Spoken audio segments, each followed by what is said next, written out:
शिष्य संतापहारिणे सच्चिदानंद रूपाय तस्मै श्री गुरुवे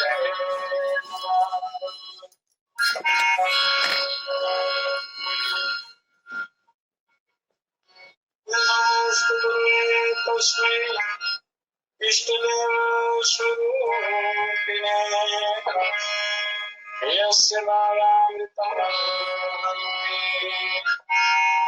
विषं संसारसागरं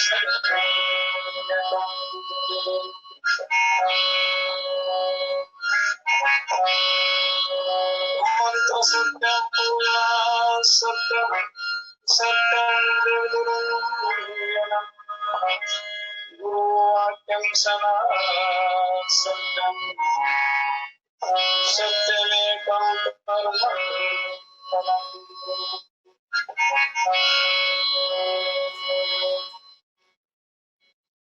ओम वक्रतुंड महाकाय सूर्यकोटि समप्रभ निर्विघ्नं कुरु मे देव सर्वकार्येषु सर्वदा प्रणम्य शिरसा देवं गौरीपुत्रं विनायकं भक्तावासुत्तरे नित्यं आयं कामार्थसिद्धये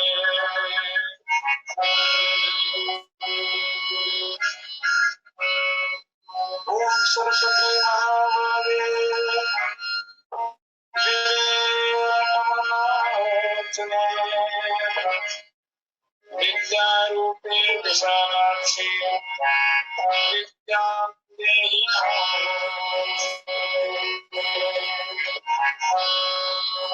ओम अंजनेयं सम्भूतं कपिन्द्रं सत्यं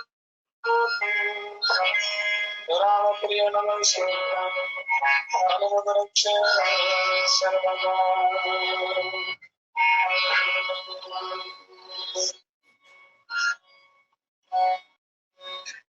ओम श्री राम महामंत्रे नमः ओम श्री राम परब्रह्म ओम श्री राम श्री ओम श्री राम योगेश्वराय नमः ओम श्री भक्तिसुतम् सिद्धगुरुवे नमः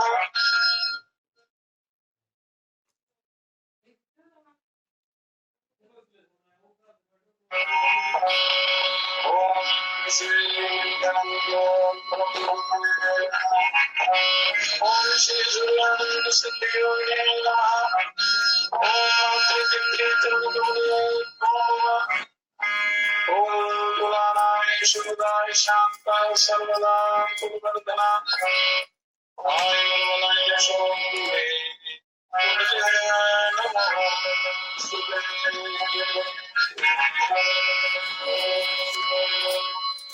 ओम सूर्याग्नमहेभ्यो नमः ओम राजदशनिर्वादेवताभ्यो नमः ओम कुलऋषिभ्यो नमः ओम त्रिशतकोटि देवताभ्यो नमः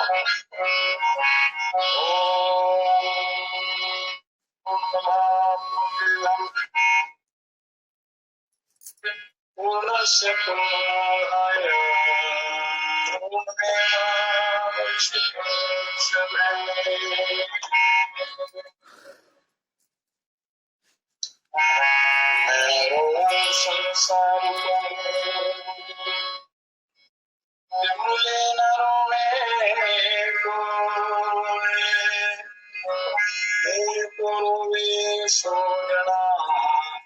राम सने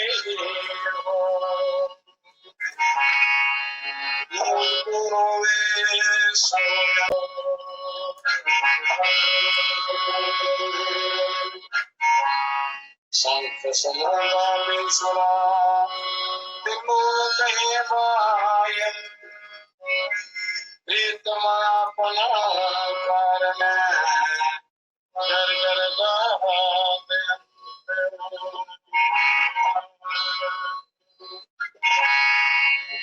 बिचारी क्या करे कि हरि नहीं हो सहाय। जिह जिह डाली पग सो न भी लगे जाए।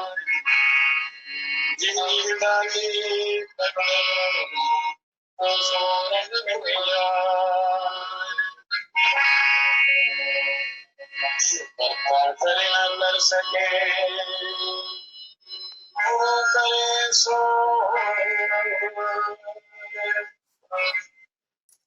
सात दीप नव खंड में संग से बड़ा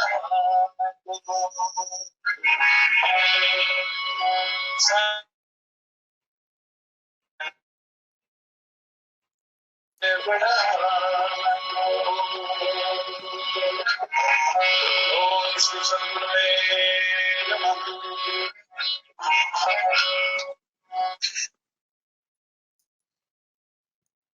परम पवित्र पुण्य आत्माओं, मैं रो संसार को ते मुझे न रोवे कोई, मुझको रोवे सो जना राम स्नेही होए।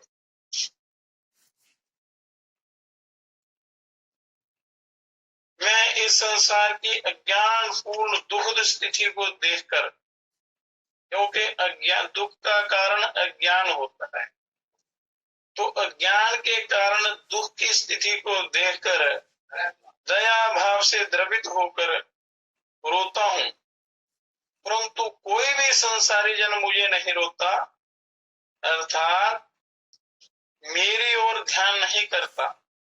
तो अंतर्यामी परमात्मा राम का जो प्रेमी भक्त होगा वही मुझे यथार्थ में समझकर मेरे लिए रोएगा।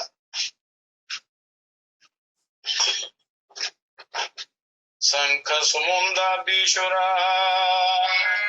लोग कहे बाज, प्रीतमयापन कारण कर कर बाज। शंख समुद्र में उत्पन्न होता है, परंतु जब वह समुद्र से बिछुड़ जाता है और घरों में लाकर बजाया जाता है, तो लोग कहते हैं कि वह अपने घर के वियोग में चीखता रहता है, चीखता और बजता है। वह बेचारा अपने स्वामी समुद्र के लिए लोगों के घर घर में दुखी होकर पुकार करता है। वैसे ही परिस्थिति सब जग जीवों की है, सारे संसारिक जीवों की है। वो परमात्मा से बिछड़ा हुआ है और बिछड़कर मोह माया में पड़कर दुखी हो रहा है।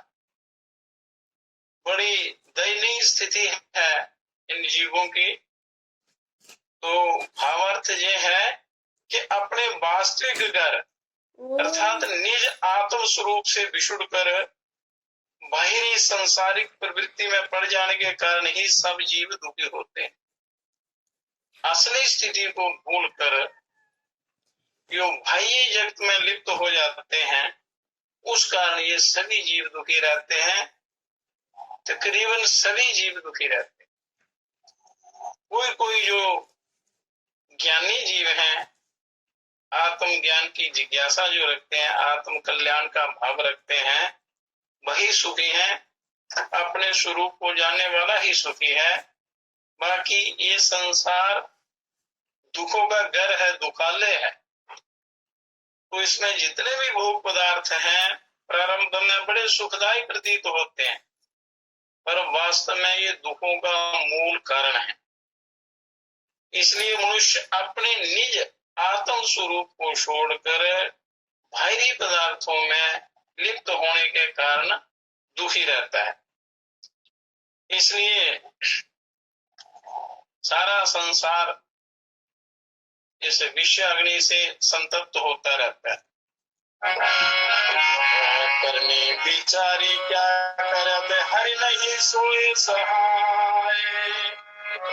जिस जिस डाली पर सो न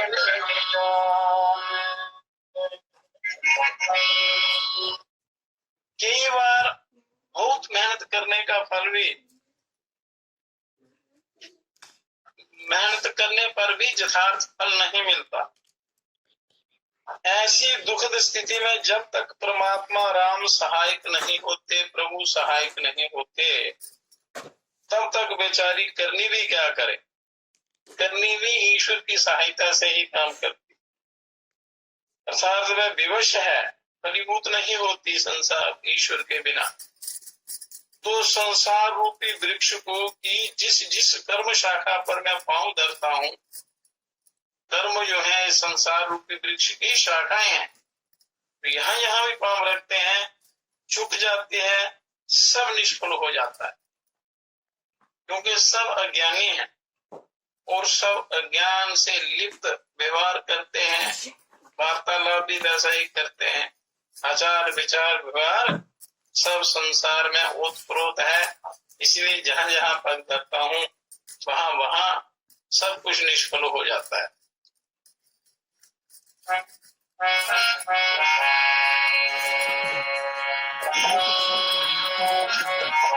सात देवलों खंड में तीन लोक ब्रह्मांड, कहें संत सब कोण में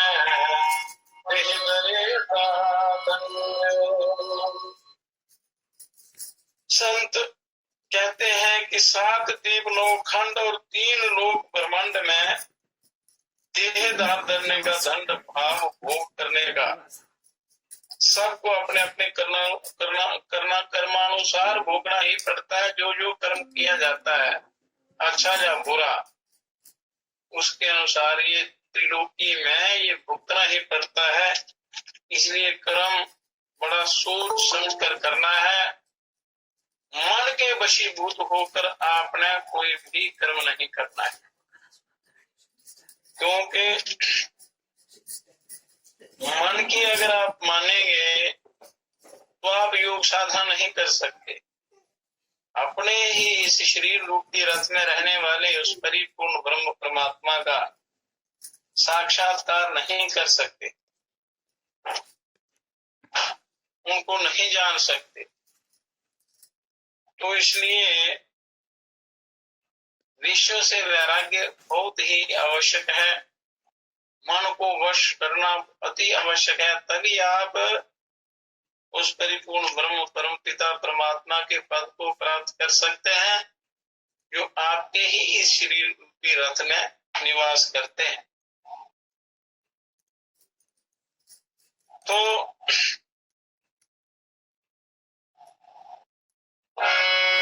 करे का दंड है सब बाहु को हुई, ज्ञानी भुगते ज्ञान से ज्ञानी भुगते रो, ज्ञानी भुगते ज्ञान से ज्ञानी भुगते।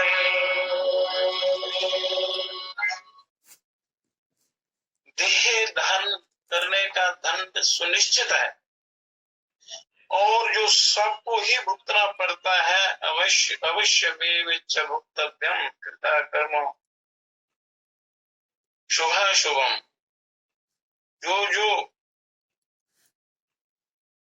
कर्म किया है अच्छा या बुरा, वो 100 कल्पों में भी भोगने के सिवा समाप्त नहीं होता, भोगना ही पड़ता है। उस दुख भोग को ज्ञानी तो ज्ञान पूर्वक भोगते हैं, वो दुख को अनुभव नहीं करते, बड़ी युक्ति से ज्ञान द्वारा उसका भोग कर लेते हैं, भुगतते हैं, अर्थात संतोष भाव से भोगता है, संतोष भाव से भोगता है ज्ञानी। और अज्ञानी जो है वो रोते हुए भोगता है, दुखी होकर भोगता है। तो ज्ञानी और अज्ञानी में यही अंतर है, ज्ञानी भुगते ज्ञान से और अज्ञानी भुगते रोए। भूप दुखी अवधूत दुखी, भूप दुखी अवधूत दुखी, तो दुखी रंग विपरीत, कह कबीर सब दुखी सुखी संत मन, कह कबीर सब दुखी सुखी संत मन।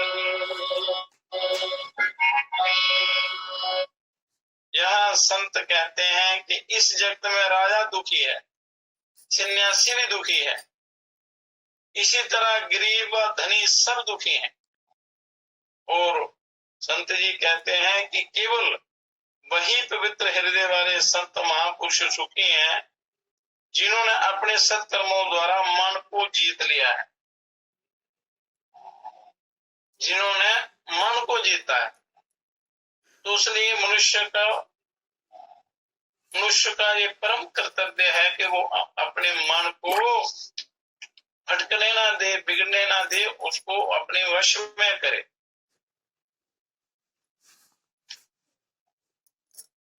तो मन को वश में करने के कुछ उपाय हैं, शास्त्रों में दिए हुए हैं।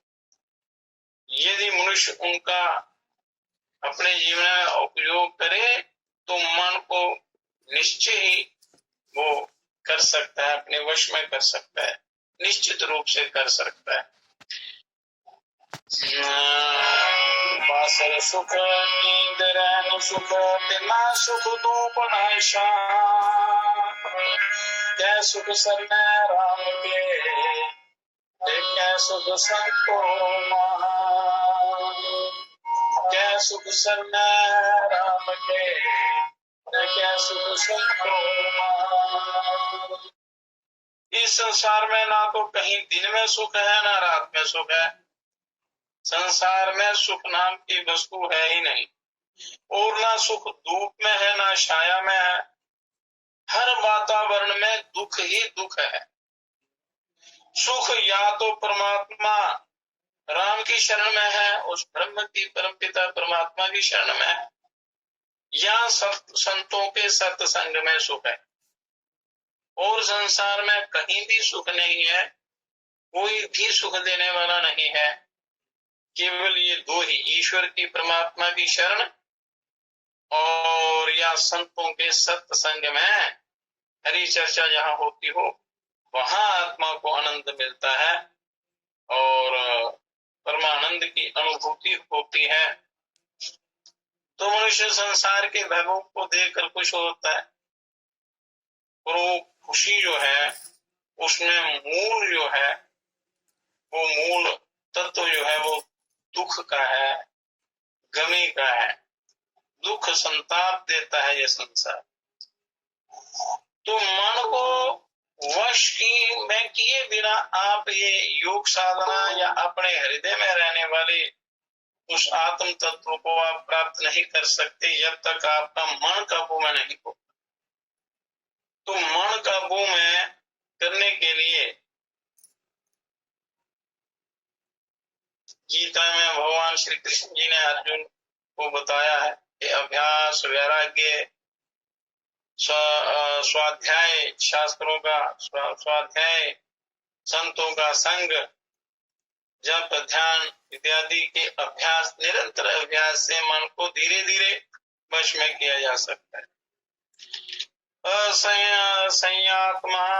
असंयात्मनः योगो दुष्प्राप इति मे मति, वश्यामात्मनः तो जतता शक्यो अवमाप्नुपायतः। श्री भगवान कहते हैं कि जिनका मन वश में नहीं है उनके लिए योग का प्राप्त करना बहुत ही कठिन है।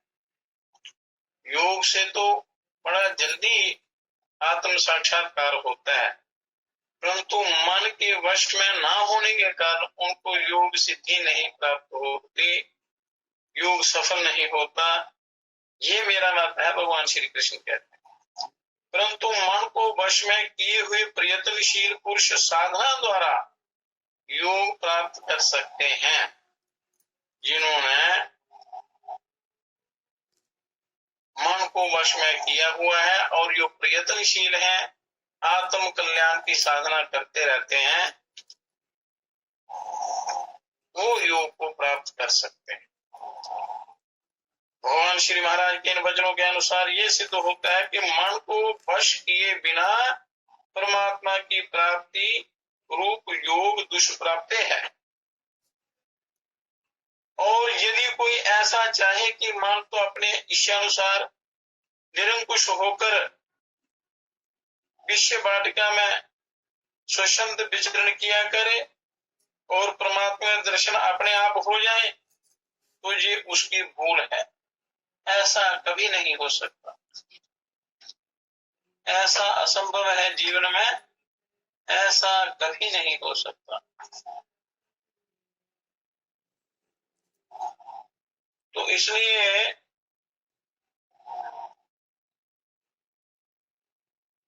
मनुष्य को अपने मन को वश में करने का अभ्यास करना चाहिए। दुखों की आत्यंतिक निवृत्ति और दुखों का समूल नाश और आनंद में परमात्मा की प्राप्ति चाहने वाले को मन वश में करना ही पड़ेगा। जो सच्चा सुख चाहता है, आत्मानंद की अनुभूति चाहता है, ईश्वर की प्राप्ति चाहता है, उनको ये वश में करना ही पड़ेगा।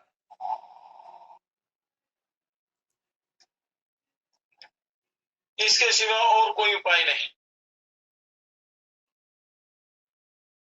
मन को वश में किए बिना आप उस परिपूर्ण ब्रह्म परम परमात्मा का, परम पिता परमात्मा का साक्षात्कार नहीं कर सकते। तो आप जैसा आहार करेंगे, जैसे वातावरण में रहेंगे, आपका मन भी वैसा ही बनेगा। आहार यो मूल है, क्योंकि जो आप आज भोजन करते हैं उसका 5 दिन में वो उसका रस बनता है, रस के बाद रक्त बनता है, रक्त के बाद ये मांस बनता है, मांस के बाद ये हड्डी इत्यादि, फिर मेद, और साथ में धातु वो दिमाग इत्यादि बनता है, और फिर मन। तो जैसा अन्न आप खाएंगे वैसा ही आपका मन होगा, उसी के अनुसार आपका कर्म और गति होती है। इसलिए आहार की शुद्धि जो है वो ये भी मन को वश करने में बड़ी सहायता करती है। आहार शुद्धो सत्व शुद्धि, सत्व शुद्ध हो ध्रुवा स्मृति। इस प्रकार ये बुद्धि निश्चयात्मक हो जाती है, पवित्र बन जाती है, तो ये जीव उस परमात्मा की तरफ चलता है, मन काबू में होता है। और धीरे धीरे इस मन को अपने काबू में करने का प्रयत्न करना चाहिए। परंतु मन स्वभाव से ही बड़ा चंचल है। इसका जो मूल स्वभाव है वो चंचलता है, ये टिकता नहीं, स्थिर नहीं रहता, और बड़ा बलवान है, बड़ा चंचल है, बड़ा बलवान है। इसे वश में करना कोई साधारण बात नहीं है। और सारे साधन इसी को वश करने के लिए किए जाते हैं। जितने भी साधन हैं सारे मन को वश में करने के लिए किए जाते हैं। योग साधना, ध्यान साधना, भजन, यज्ञ, तप, दान जो भी है ये मन की शांति के लिए। इस पर विजय मिलते ही मानो विश्व पर विजय मिल जाती। तो मन ही मनुष्य के बंधन का और मोक्ष का कारण है, प्रधान कारण यही है। तो इसलिए योग की प्राप्ति के लिए और अपने इस हृदय रूपी गुफा में निवास करने वाले परम ब्रह्म को प्राप्त करने के लिए मन को काबू में करना बहुत ही आवश्यक है। ये पहला कर्तव्य है। तो मनुष्य अभ्यास और वैराग्य के द्वारा इसको वश में करने का प्रयत्न करना चाहिए। प्राणायाम के द्वारा भी मन को वश में किया जा सकता है, किया जाता है, और निश्चित रूप से हो जाता है यदि आप सही ढंग से उसका अभ्यास करेंगे तो।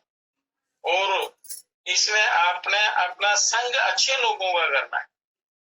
अच्छी संगति का बड़ा प्रभाव पड़ता है। आसपास के वातावरण का, आपके घर के वातावरण का, आप यहाँ काम करते हैं वहां के वातावरण का, वहां के लोगों की जो बातचीत है, आचार विचार व्यवहार है, उसका भी असर पड़ता है। तो वो कोशिश प्रयत्न करनी चाहिए कि अच्छा ही संग हो, अच्छे वातावरण में आप रहें, क्योंकि ये जीवन बार बार मिलेगा नहीं। तो इसकी अगर आप सदगति चाहते हैं, कल्याण चाहते हैं, सच्चा सुख चाहते हैं, तो हर प्रकार से मन को वश में करने का उपाय करना चाहिए। तो भगवान शंकराचार्य जी ने भी कहा है, जितं जगत केन मनो ही येन, के जगत को किसने जीता है? जिसने मन को जीत लिया उसने सारे संसार को जीत लिया, सारे विश्व पर विजय प्राप्त कर ली। अर्जुन ने भी मन को वश में करना कठिन समझकर कातर शब्दों में भगवान से यही कहा था। ये गीता उपनिषदों का सार है और साक्षात परिपूर्ण ब्रह्म परम पिता परमात्मा योग योगेश्वर श्री कृष्णचंद्र जी के द्वारा ये कही गई है। और अपनी प्रसन्नता में ये गाया हुआ गीत है, ये लोगों के कल्याण के लिए है। गीता परम पवित्र करने वाली है।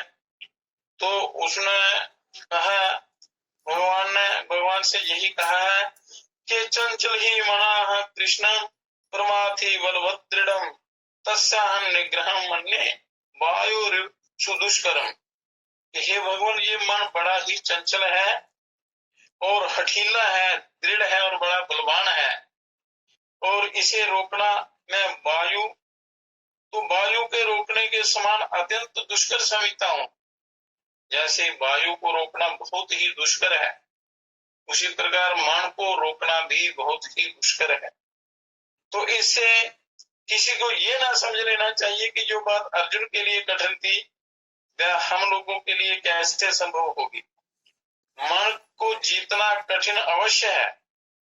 भगवान ने इसे सबका बात को स्वीकार तो किया, पर साथ ही उपाय भी बतला दिया है परमात्मा ने। ये जितना कठिन है पर असंभव नहीं है, संभव है। तो मनुष्य जीवन में सब कुछ संभव है, ईश्वर की प्राप्ति संभव है। ईश्वर की प्राप्ति से बढ़कर और कोई बड़ा लाभ नहीं है। सबसे सर्वोपरि लाभ ईश्वर प्राप्ति। तो अगर वो आप कर सकते हैं, बाकी कोई भी वस्तु संभव नहीं है। असंशय महाबाहो मनो दुर्निग्रहं चलम अभ्यासेन तु कौन्तेय वैराग्येन च गृह्यते। कि भगवान ने उत्तर देते हुए कहा कि हे अर्जुन, इसमें कोई संदेह नहीं कि इस चंचल मन का निग्रह करना बड़ा ही कठिन है, दुष्कर है, और परंतु अभ्यास और वैराग्य से ये वश में हो सकता है। यदि दृढ़ अभ्यास हो, निरंतर अभ्यास हो और विश्व भोगों के प्रति वैराग्य भाव हो। वैराग्य को होना बहुत ही आवश्यक है। वैराग्य और अभ्यास के द्वारा मन को आप वश में कर सकते हैं। इससे ये सिद्ध हो गया कि मन वश में करना कठिन भले ही हो, पर असंभव नहीं हो सकता, और इसके वश के बिना दुखों की निवृत्ति नहीं होती। मन भटका देता है, जीवन रूपी नैया को इस संसार रूपी सागर में डुबो देता है। इसलिए इसको जीतने का उपाय निरंतर करते रहना चाहिए, और अतएव इसे वश में करना ही चाहिए। इसके लिए सबसे पहले इसका साधारण स्वरूप और स्वभाव जानने की आवश्यकता है। इसका स्वरूप जानना है और इसका स्वभाव जानना है मन का।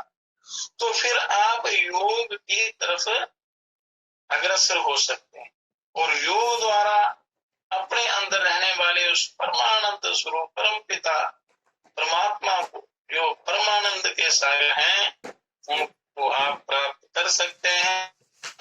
बहुत बड़ा लाभ आप इस जीवन में प्राप्त कर सकते हैं। तो ये मन जो है, चंचल मन जो है, इसको वश में करना है। तो मन का स्वरूप क्या है? मन क्या कोई पदार्थ है? ये आत्मा और अनात्म पदार्थ के बीच में रहने वाली एक विलक्षण वस्तु है, और ये स्वयं अनात्म और जड़ है, किंतु बंध और मोक्ष इसी के अधीन है। बंधन और मोक्ष इसी के अधीन है। ये आत्मा और ये जड़ वस्तुओं के बीच का पदार्थ है मन। अनात्म है, जड़ है, पर बंधन और मोक्ष का ये कारण है। आत्मा के सहयोग से ये काम करता है। तो मन एवं मनुष्याणा कारण बंध मोक्षो, मन ही जगत है। मन नहीं तो संसार नहीं, जगत नहीं। मन नहीं तो माया नहीं। मन विकारी है, इसका काम है संकल्प विकल्प करना। इसमें विचार आते रहते हैं कि ये संकल्प विकल्प करता रहता है, इस जीव को भटकाता रहता है। और ये जिस पदार्थ को भलीभांति ग्रहण करता है, स्वयं भी तदाकार बन जाता है। जिसको ग्रहण करता है उसी के रूप धारण कर लेता है, उसी के आकार में बन जाता है।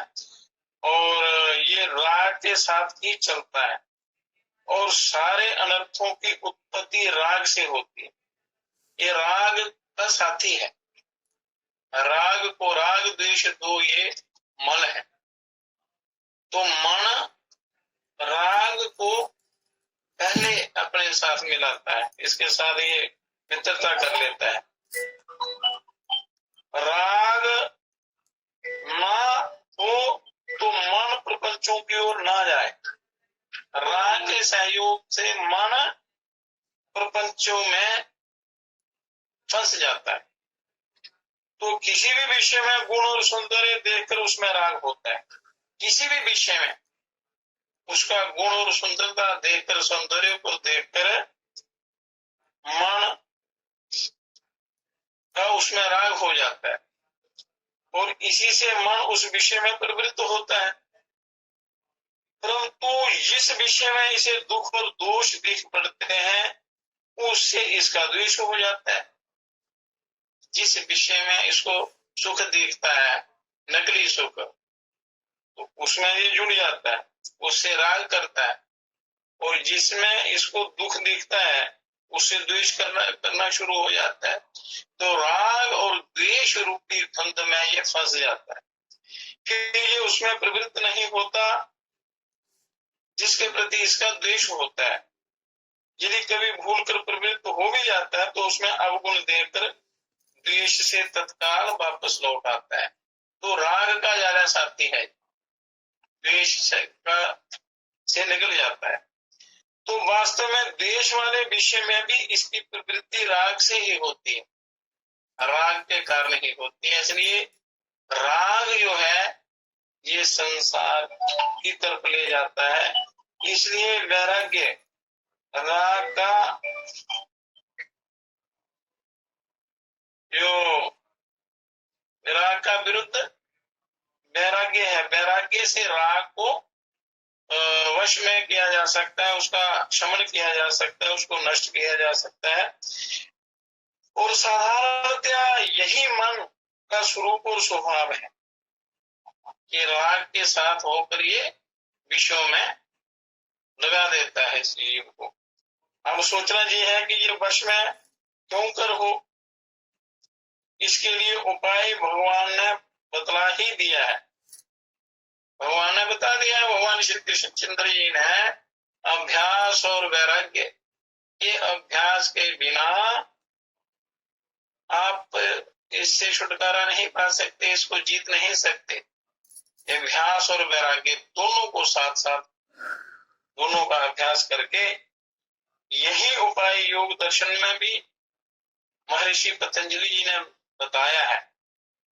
अभ्यास वैराग्याभ्याम तन्निरोधा, अभ्यास और वैराग्य से ही चित्त का निरोध होता है।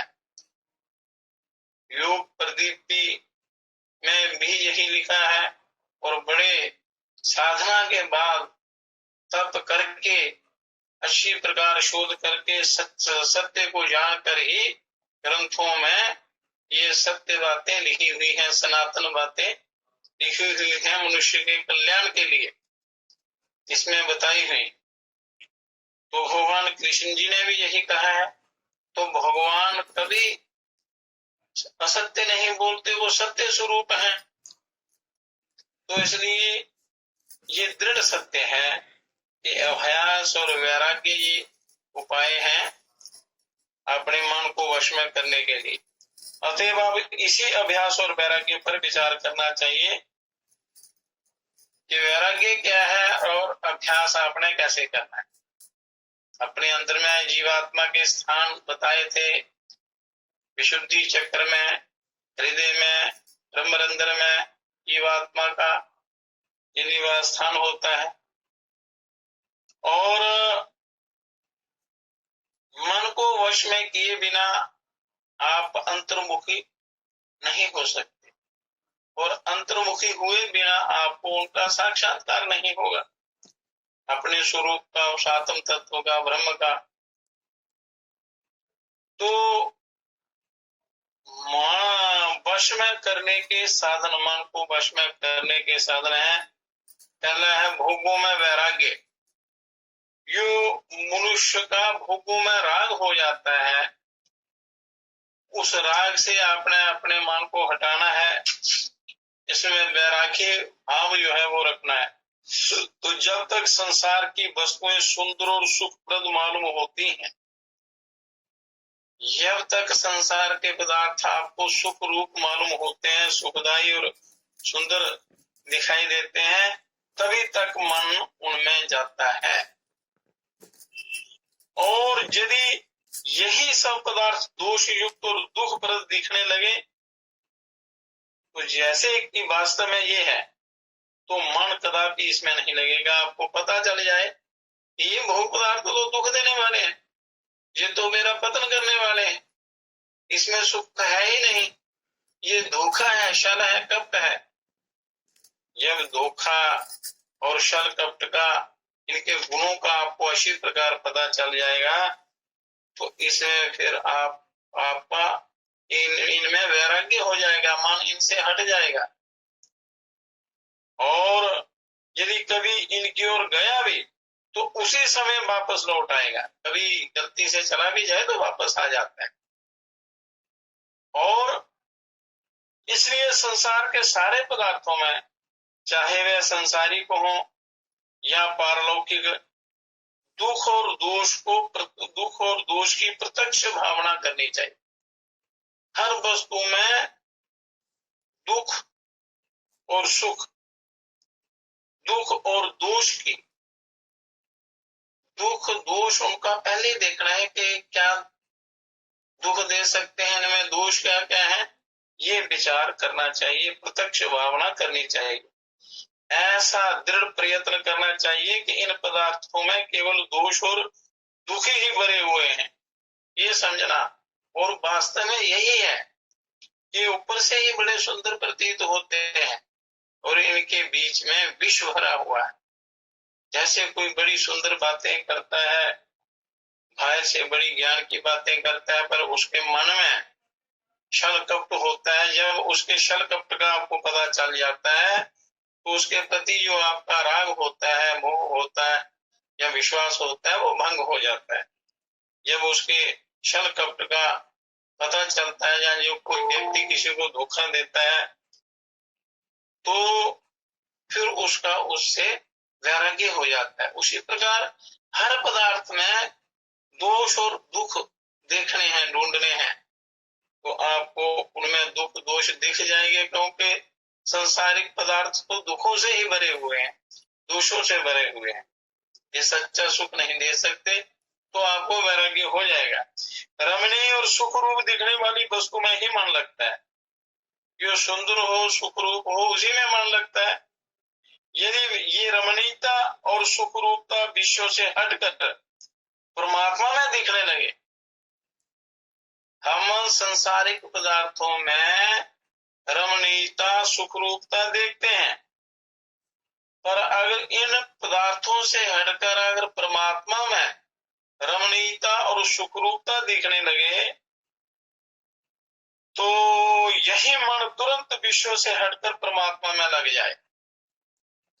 तो इसलिए मन को परमात्मा में लगाने का प्रयत्न करना चाहिए। इसलिए कहते हैं कि अच्छा संग करो, अच्छी संगति से आपको सही सही ज्ञान हो जाएगा कि ये संसारिक पदार्थों का असली स्वरूप क्या है और ये आपका कल्याण कर सकते हैं या नहीं।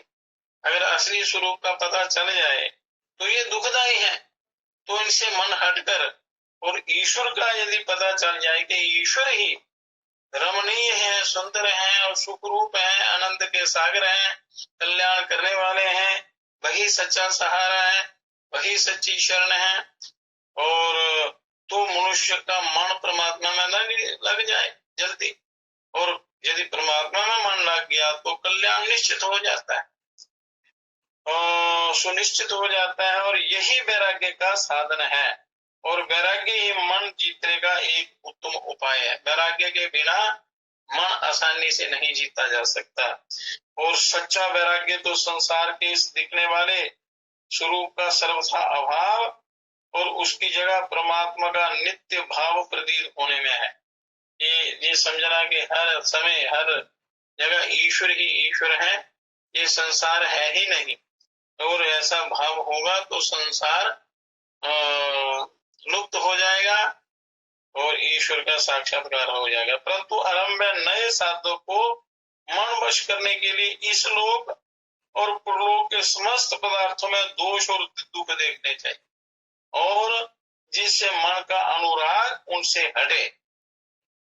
तो मन का अनुराग जो है इन पदार्थों से आपने हटाना है, तो इन सब में दोष दृष्टि से देखना है। वास्तव में है ये दुखदायी, ऊपर से बड़े सुहावने लगते हैं, और जब मनुष्य इनमें रम जाता है फिर कहीं का नहीं रहता, लुट जाता है। जो अपनी संपत्ति, धर्म रूपी ज्ञान रूपी संपत्ति आप लाते हैं, अपने साथ संस्कार जो लाते हैं वो यहाँ समाप्त हो जाते हैं, और नए पाप कर्म करके हम नया खाता खोल देते हैं। तो श्री भगवान ने कहा है कि इंद्रियार्थेषु वैराग्यमण अहंकार एवच जन्म मृत्यु जरा व्याधि दुख दोषानुदर्शनम, कि इस लोक और परलोक के समस्त भोगों में वैराग्य, अहंकार का त्याग, इनमें स्वर्ग के भोगों में भी वैराग्य होना चाहिए, उनमें भी दोष देखने हैं, क्योंकि वहां भी आप राग द्वेष ईर्ष्या जलन वहां भी रहती है, और वहां के जो भोग भोगने के बाद फिर दोबारा जन्म मरण के चक्कर में पड़ना पड़ता है, जाना पड़ता है आवागमन के चक्कर में, तो वो भी दुखदायी है। इस लोक परलोक दोनों में दुख रूपता देखनी चाहिए। जन्म मृत्यु, बुढ़ापा, रोग, दुख और दोष देखने चाहिए। इस प्रकार वैराग्य की भावना से मन वश में हो जाता है। इस प्रकार के भाव से अति शीघ्र मन वैराग्य भाव को प्राप्त होता है। इस प्रकार वैराग्य की भावना से मन वश में हो सकता है। ये तो वैराग्य का थोड़े शब्दों में वैराग्य का संक्षिप्त साधन हुआ। अब कुछ अभ्यासों पर विचार करते हैं कि संसार के पदार्थों में आपने दुख रूपता देखनी है, दोष देखने हैं, और ईश्वर में आपने सुंदरता, रमणीयता और सुख रूपता, आनंद ईश्वर में देखना है। ईश्वर की तरफ वो भाव करेंगे तो ये सारे दोष आपके हट जाएंगे, वैराग्य भाव आपके मन में आ जाएगा। तो उसके साथ साथ आपको अभ्यास भी करना है। पर हम मनुष्य क्या करते हैं,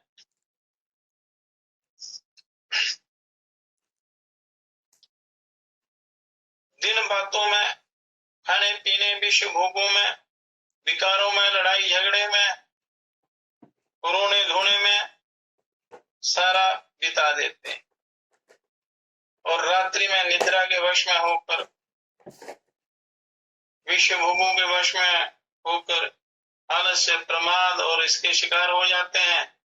निद्रा, तंद्रा आदि के तो सारे श्वास सोने में चले जाते हैं, कुछ खाने पीने कमाने में चले जाते हैं, तो अपने अभ्यास के लिए इसको समय नहीं मिलता, क्योंकि घर के काम काज में सब में अपना ये जीवन बर्बाद कर देता है।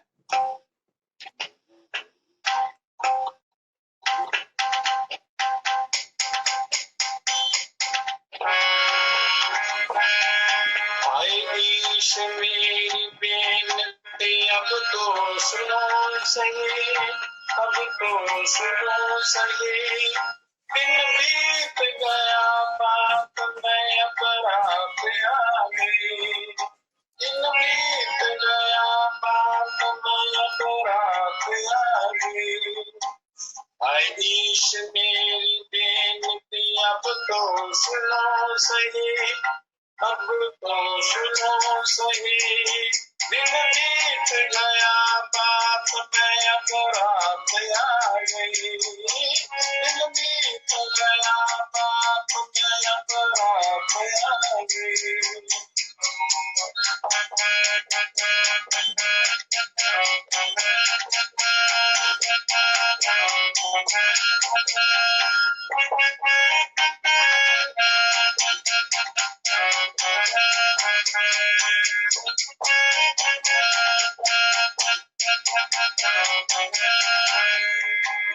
मिली मनुष्य की देह तेरे भजन के लिए, तेरे भजन के लिए, तेरे भजन के लिए, तेरे भजन के लिए।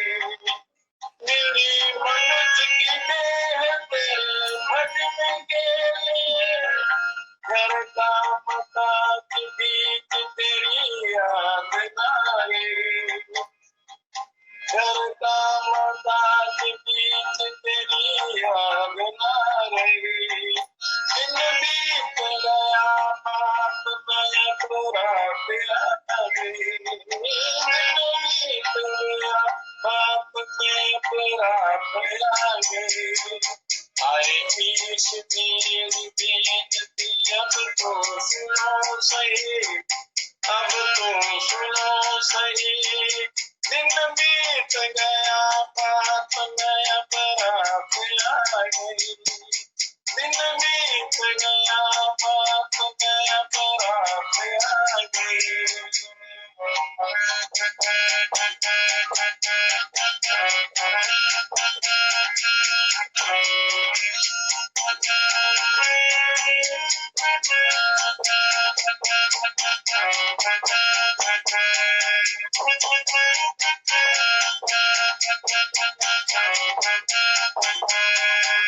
मलक पविर जवान हुआ, फिर हो गया, फिर हो गया, वृद्ध हो गया, वृद्ध हो गया। मलक पविर जवान हुआ, वृद्ध हो गया। मन की बिकी न आश होत है नई नई, मन की बिकी न आश होत है नई नई। दिन बीत गया बात में अपराध आ गई, दिन बीत गया बात में अपराध आ गई। ईश मेरी बेनती अब तो सुनो सही, अब तो सुनो सही। दिन बीत गया बात में अपराध आ गई, दिन बीत गया बात में अपराध आ गई।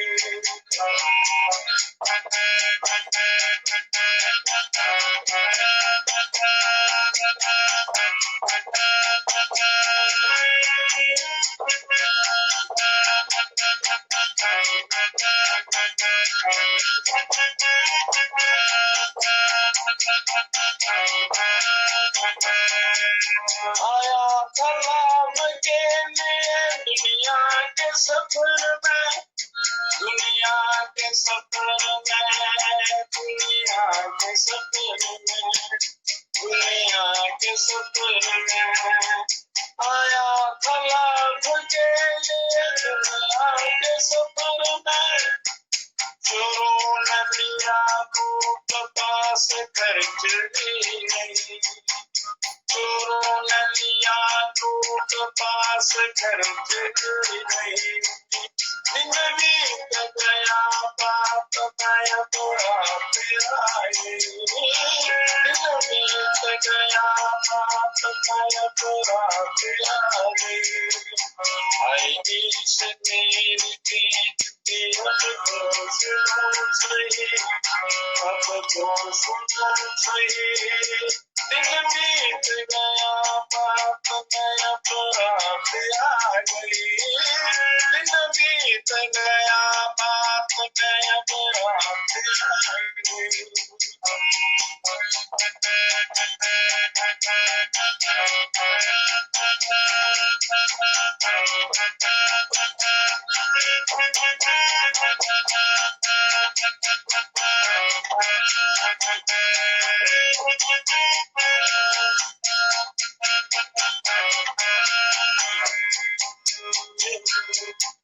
जानवर के पैर में पड़ा हूँ मैं सदा, पड़ा हूँ मैं सदा, पड़ा हूँ मैं सदा, पड़ा हूँ मैं सदा, जानवर के पैर में पड़ा हूँ मैं सदा, ब्रह्मानंद काट पंकनाथ देविया मई, ब्रह्मानंद काट पंकनाथ देविया मई, दिन बीत गया, दिन बीत गया बाप मैं अब रात आई गई, दिन बीत गया बाप मैं अब रात आई गई, आई से मेरी बेनती अब तो सुनो सही, अब तो सुनो सही,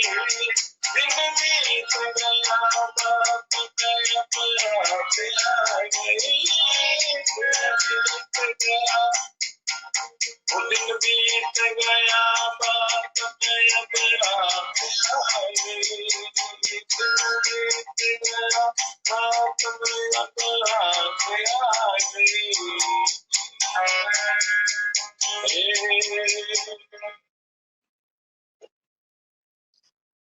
आया था लाभ के लिए दुनिया के सफर में, चोरों ने लिया लूट पास खर्च भी नहीं, कि उस परम लाभ के लिए, उस परमानंद की प्राप्ति के लिए जो सर्वोपरि भी सर्वोच्च लाभ है, परमोच्च लाभ, जिस लाभ से कोई बड़ा लाभ नहीं, ऐसे उस परम प्रभु को प्राप्त करने के लिए आया था, पर चोरों ने लिया लूट, ये काम क्रोध लोभ विषय विकार राग द्वेष, इन्होंने लूट लिया, इन्होंने डाका डाल लिया, और पास में खर्च भी नहीं रहा जाने के लिए, सफर के लिए। ये तो सफर में आए हैं, तो सब लुटेरों ने लूट लिया, लुटेरों ने लूट लिया, तो कैसे वहां क्या मुंह दिखाएंगे, वहां जाकर कैसे जाएंगे, भव सागर से कैसे पार उतरेंगे, जो धर्म कर्म था वो सब लुटा दिया, विश्व भोगों में खाली हो गए, और दुष्कर्म रूपी विश्व भोग रूपी पापों ने घेर लिया, ये सारे संस्कार साथ चल दिए जन्मांतर के चक्र में डालने के लिए। तो इसलिए यहाँ रहकर आपने अपने लिए जो खर्च है, तो जो साधना है, सत्संग है, ध्यान है, योग ध्यान है, ऐसी साधनाएं करनी है जिससे आपका जीवन सफल हो जाए, आपका जो अटल चीज है, जो रहने वाली महा सबसे परम सुख देने वाली जो मृत्यु, वो उसी के लिए सारी साधनाएं होती हैं, वो अच्छी हो, वो अच्छी होगी तो आपका आगे और लोक गमन जो है बहुत ही सुखद होगा, और वो ब्रह्म की प्राप्ति हो जाएगी, जीते जी भी और शरीर छोड़ने के बाद भी। तो ऐसा अभ्यास होना चाहिए। तो पहला अभ्यास है कि मनुष्य विश्व में इतना रम चुका है कि इसको अपने आप का पता ही नहीं और पता लगाता भी नहीं। मन को वश में करने में नियमानुवर्तिता से बड़ी सहायता मिलती है। जो नियमानुसार चलने से, नियमावली से, तो पवित्र योगाचार से सारे काम ठीक समय पर नियमानुसार होने चाहिए।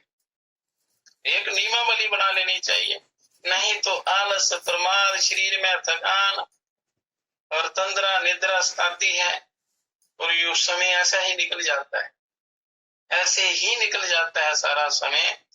तो नियमानुसार यदि कोई काम करेंगे तो आप सही मनुष्य बनेंगे, योग के अधिकारी बनेंगे।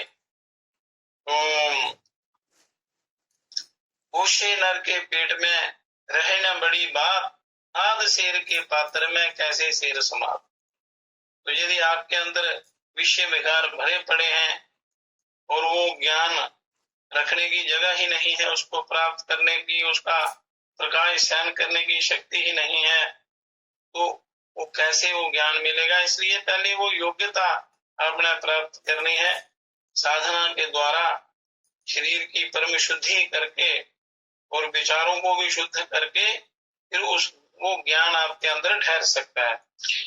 प्रातः काल बिछौने से उठकर रात को सोने तक दिन भर के कार्यों की एक सूची बना लेनी चाहिए, दिनचर्या बना लेनी चाहिए। वो शास्त्रों में भी वर्णित है, क्योंकि यहीं से ये योग साधना शुरू होती है। यह आपका कोई नियमावली नहीं है, कोई टाइम टेबल नहीं है, तो फिर ये जीवन अस्त व्यस्त हो जाता है। उस अस्त व्यस्तता से शरीर में कई प्रकार के रोग चिंताएं हो जाती हैं। तो चिंतित और रोगी शरीर और चिंतित मन के द्वारा कोई भी साधन नहीं हो सकता।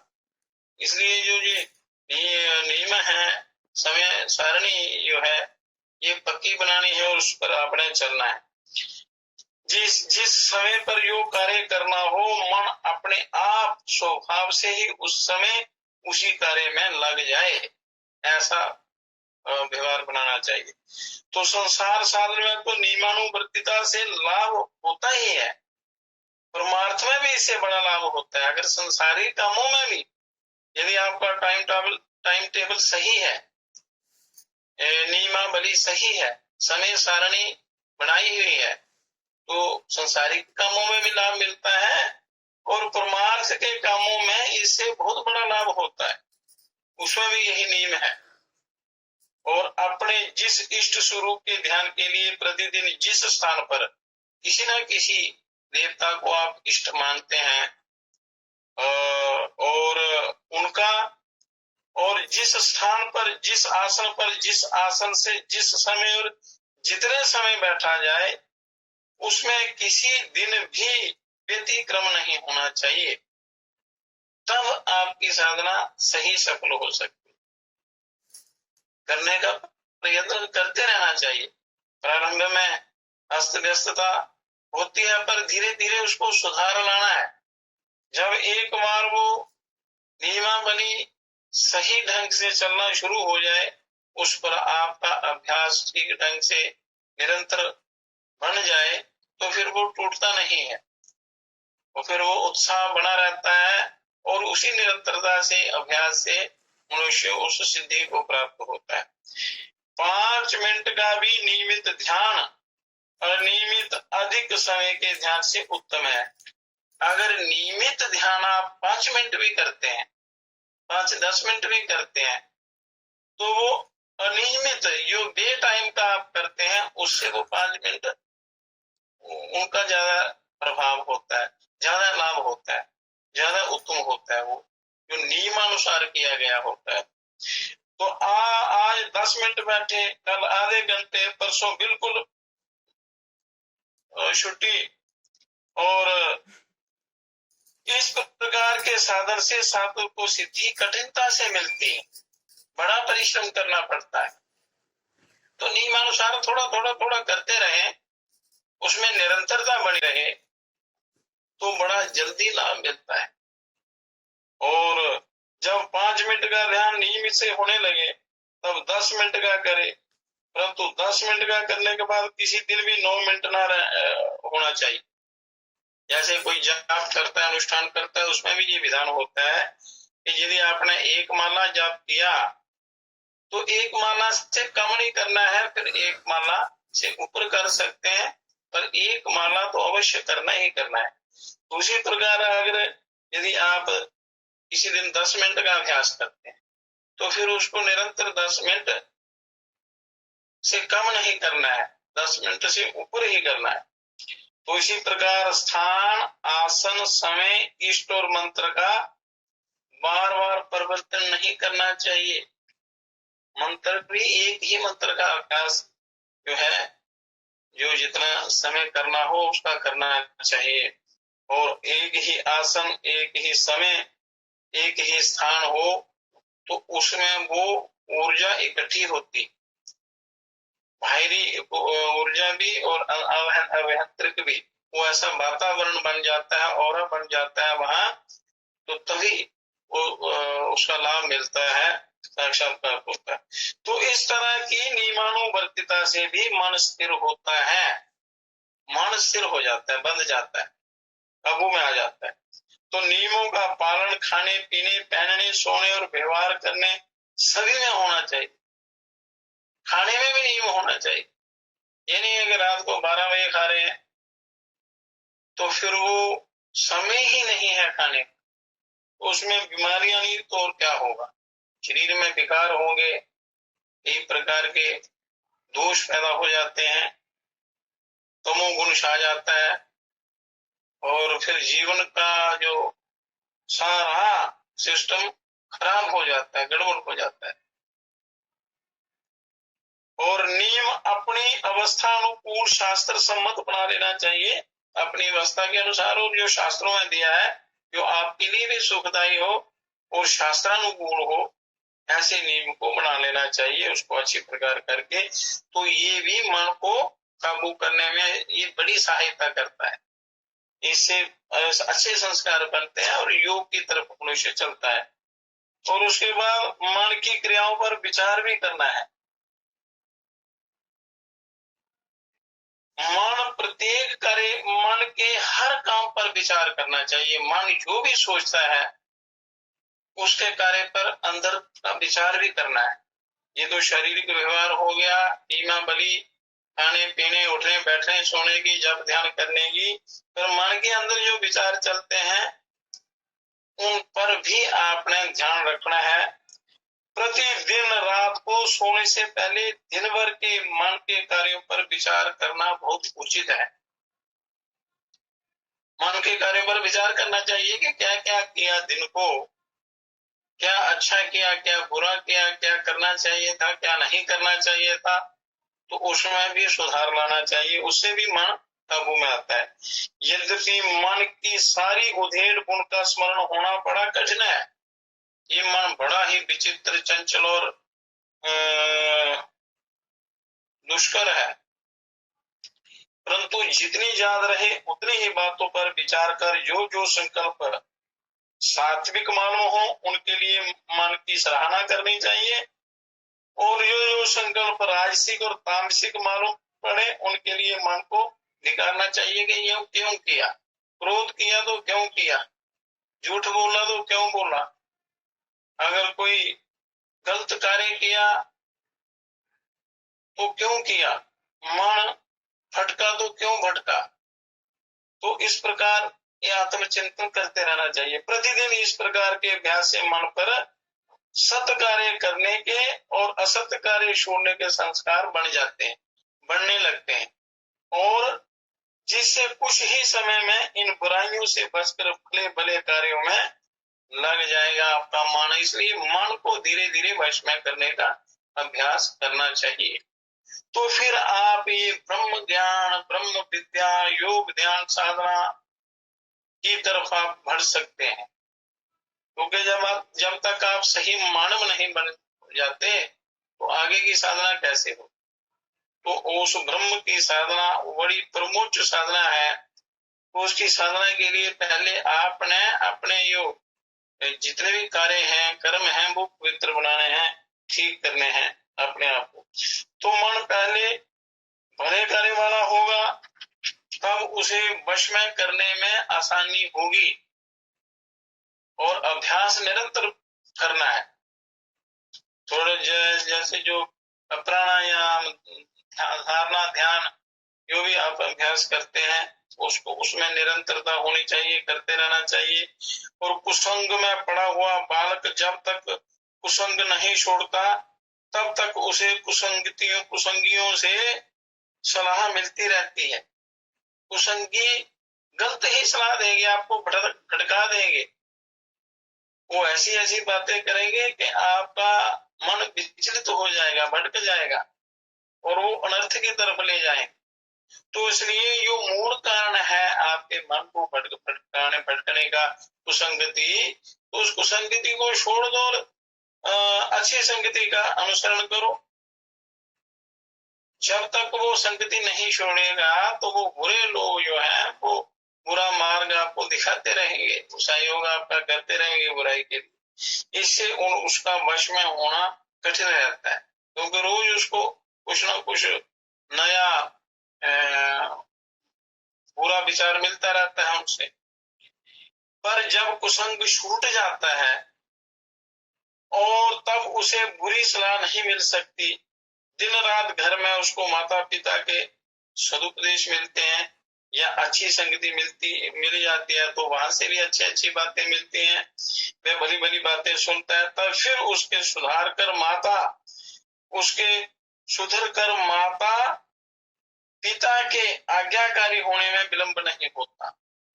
और माता पिता का जो आज्ञाकारी होते हैं वही आगे योग पथ पर चल सकता है, वही अपना और संसार का भला कर सकता है।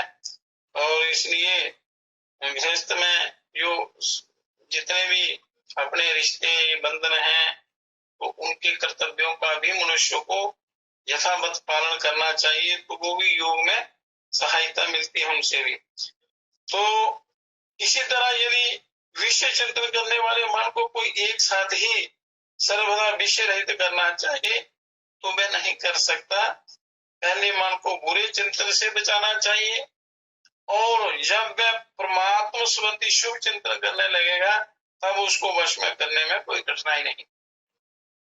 तो बुरे चिंतन से हटाकर परमात्मा के चिंतन में, अच्छे चिंतन में लगाना है, तो फिर उसको वश में करना बड़ा आसान हो जाता है। इसलिए ये तरीके हैं। तो मन के कहने से नहीं चलना, यह अंतःकरण से दो मार्ग प्रेरणाएं मिलती हैं। पहली प्रेरणा आत्मा की होती है, वो सही रास्ता दिखाती है।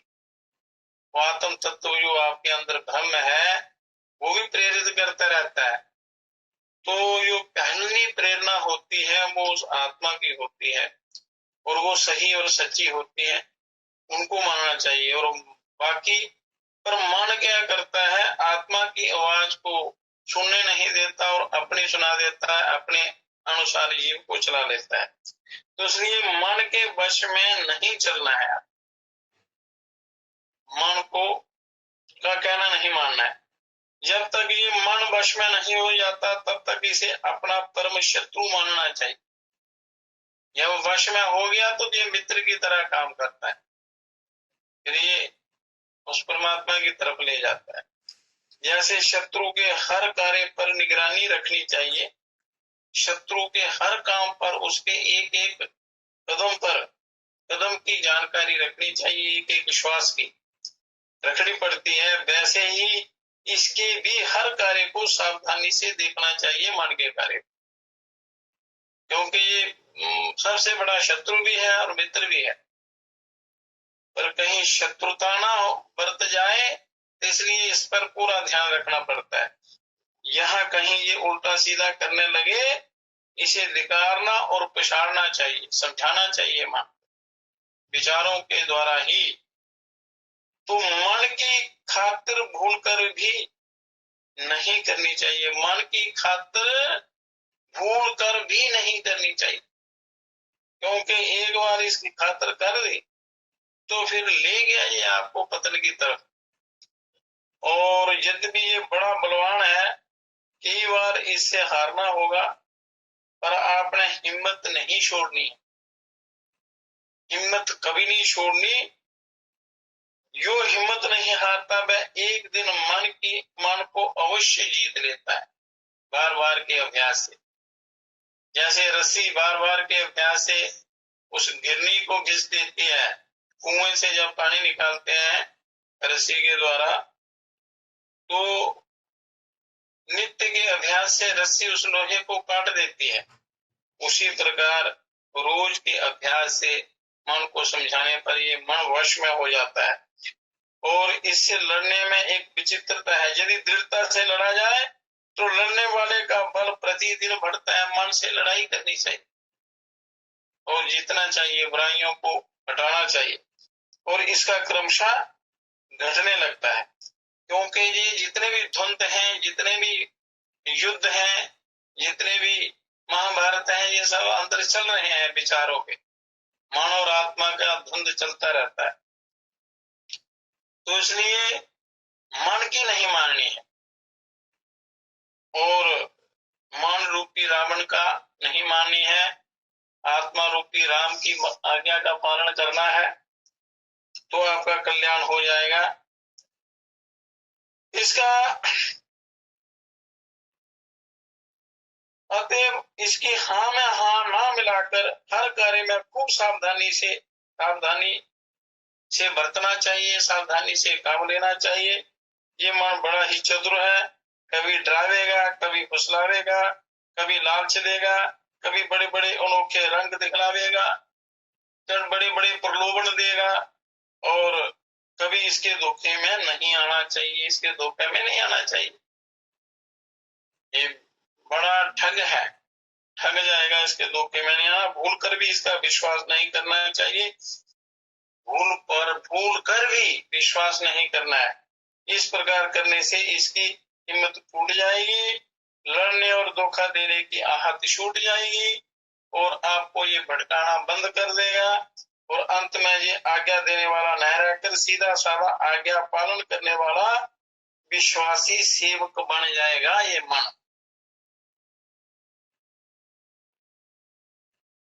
तो इसको अपना सेवक बनाना है, इसके वश में नहीं होना है, गुलामी नहीं करनी है, अपना स्वतंत्रता प्राप्त करनी है। तो मन लोभी, मन लालची, मन चंचल, मन चोर, मन के मत चलिए नहीं ते पलक पलक मन और। ये मन पल पल है, ये बदलता रहता है, गिरगिट की तरह रंग बदलता है। तो इसका ही कभी नहीं माननी है। ये लोभी है, लालची है, पापी है, चंचल है, चोर है, डाकू है। इसलिए इससे बचना है आपने, और मन को हमेशा सत कार्य में लगाए रखना है आप। तभी आप अंदर रहने वाले उस ब्रह्म का साक्षात्कार कर सकते हैं। और क्योंकि योग के द्वारा तो बड़ी जल्दी सिद्धि मिलती है, पर जब मन तक की वृत्तियों का निरोध नहीं होता है, मन काबू में नहीं होता, तब तक योग साधना कठिन हो जाती है। तो इसलिए मन कभी निकम्मा नहीं रह सकता, कुछ ना कुछ काम इसको मिलना ही चाहिए। तो इसलिए इसको अच्छा काम सौंपना चाहिए, बुरा काम नहीं। अतएव इसे निरंतर कार्य में लगाए रखना चाहिए। निकम्मा रहने से ही इसे बुरी बातें सूझा करती हैं। मनुष्य जब निकम्मा रहता है तो उल्टे उल्टे विचार करता है, उल्टी बातें, उसको काम में लगा रहता है, तो बुराइयों से बचता है। अतएव जब तक नींद न आवे तब तक चुने हुए सुंदर मांगलिक कार्यों में से लगाए रखना चाहिए। अच्छी विचार में, अच्छी संगति में लगाए रख।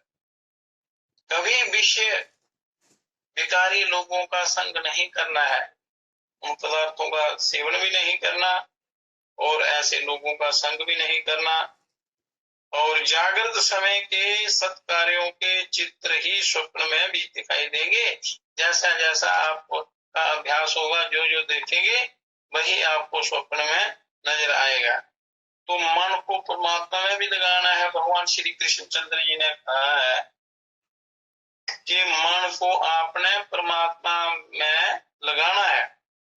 जतो जतो निश्चरति मनश्चंचलम स्थिरम ततस्ततो नियम्ये तदात्मन्येव वशम नयेत, कि जो चंचल और अस्थिर मन जहां जहां दौड़ कर जाए वहां बाधा हटाकर बारंबार इसे परमात्मा में ही लगाना चाहिए।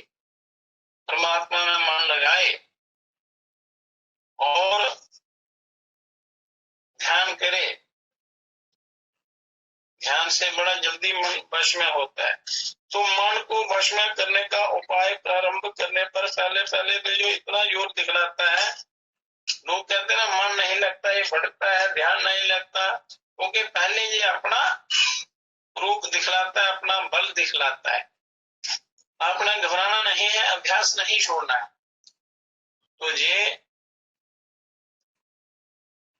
वश में हो जाएगा, धीरे थक जाएगा। फिर जैसे किसी पक्षी के दोनों पांव आप उसकी टांगे पकड़ लें, बांध दें, तो वो फड़फड़ाएगा, बड़ी जोर से फड़फड़ाएगा, छूटने की कोशिश करेगा।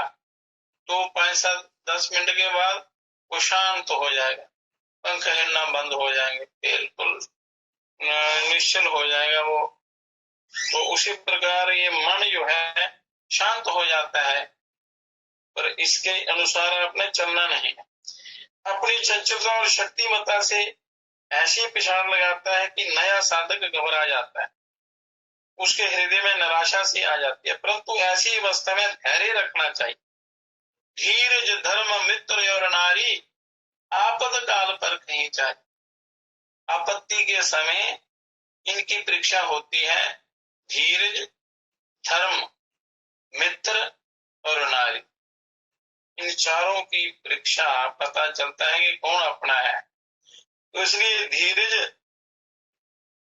धैर्य जो है ये मुसीबत में काम देता है। मन का तो ऐसा स्वभाव है और हमें इस पर विजय पाना है, तो तब घबराना नहीं चाहिए, इस पर विजय प्राप्त करने की कोशिश करनी चाहिए, मुस्तैदी से काम लेना चाहिए। आज ना हुआ तो क्या कभी ना कभी ये वश में होगा ही, इसलिए अभ्यास को छोड़ना नहीं है। इसलिए भगवान ने कहा है, शनैः शनैः रूपरमेधम बुद्ध्या धृति गृहीतया आत्मसंस्थम मनः कृत्वा न किंचिदपि चिंतेत, कि धीरे धीरे अभ्यास करता हुआ उपरामता को प्राप्त हो, धैर्य युक्त बुद्धि से मन को परमात्मा में स्थिर करके और किसी भी विचार को मन में न आने दे, किसी भी विचार को नहीं आने देना चाहिए। इसलिए कहते हैं कि बार बार अच्छा संग करो, अच्छी संगति करो, गुरुओं के सानिध्य में जाकर उनसे ये ज्ञान प्राप्त करो, उनका सानिध्य प्राप्त करो, तो ये मनुष्य बचा रहता है, मन पर भी ये प्राप्त हो जाती है। तो रहना ऐसे स्थान में है यहाँ ज्ञानी लोग रहते हो, यहाँ प्रभु के स्थान हो, वातावरण अच्छा हो, अच्छे लोग हों और संस्कारी लोग हों, धर्म कर्म होता रहे और ऐसे पवित्र वातावरण में रहने की कोशिश करनी चाहिए, रहने का प्रयत्न करना चाहिए और कोशिश करनी चाहिए कि अच्छा ही संग मिले। और संगति ही तारती है, सत्संगति तारती है, कुसंगति डुबो देती है। तो बड़ा धैर्य चाहिए, इसलिए धैर्य से आपने काम लेना है। तो बाकी और भी उपाय है मन को वश में करने के। एक तत्व का अभ्यास करना योग दर्शन में लिखा हुआ है। तो बाकी उपाय जो है वो कल बताएंगे कि इसमें ध्यान जो है वो सर्वोपरि होता है, ध्यान साधना। तो ध्यान आपने कैसे करना है, शब्द का श्रवण कैसे करना है, ओंकार की साधना कैसे करनी है, बड़ी दिव्य युक्तियां हैं। जो युक्ति जिसके लिए उपयुक्त हो वो उसको अपनाकर उसका अभ्यास करके अपने आप का उद्धार करे, कल्याण करे। तो वो युक्तियों का और वो जो बड़ी सुंदर विधियां मन को वश में करने की, ईश्वर का साक्षात्कार करने की शास्त्रों में बताई हैं, उनका वर्णन कल करेंगे निरालंबोपनिषद में। और ओमकारोपनिषद है, ये कल इन 2 उपनिषदों की कथा होगी, उसमें बड़ी दिव्य युक्तियों का वर्णन है। और श्रवण तो करना चाहिए, पर इसके साथ साथ अभ्यास भी करना चाहिए। कोई एक उपाय जो आपको अच्छा लगे, आपकी समझ में आ जाए, नहीं समझ में आए तो पूछकर, किसी अनुभवी से पूछकर उसका अभ्यास निरंतर बनाना है, निरंतरता लाए अपने साधना में, तो आपको अवश्य ही लाभ मिलेगा, कल्याण होगा। तो परमात्मा से यही प्रार्थना करनी चाहिए कि हे ईश्वर, हम पर दया करो, हे गुरुदेव दया करो, और मेरे पाप ताप संताप जो हैं उनको हर कर मोरे इस आत्म साक्षात्कार करा दीजिए, योग सिद्धि करवा दीजिए, जिससे मेरा उद्धार हो जाए, कल्याण हो जाए। इस प्रकार इस जीव को परमात्मा से प्रार्थना करनी चाहिए कि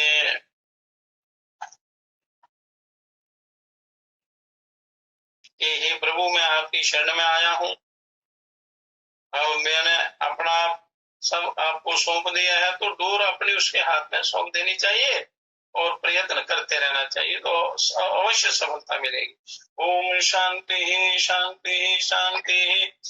हे परम पिता, हे विश्व पिता, हे राष्ट्र पिता, हे जगदाधार, हे करुणामय दीन दयालो, पूर्ण गुरो हे अपरंपार, हे महेश अब शीघ्र कृपा कर, हमें दीजिए योग विचार, मानवता के प्रेरक बनकर, नाथ करे सुखमय संसार।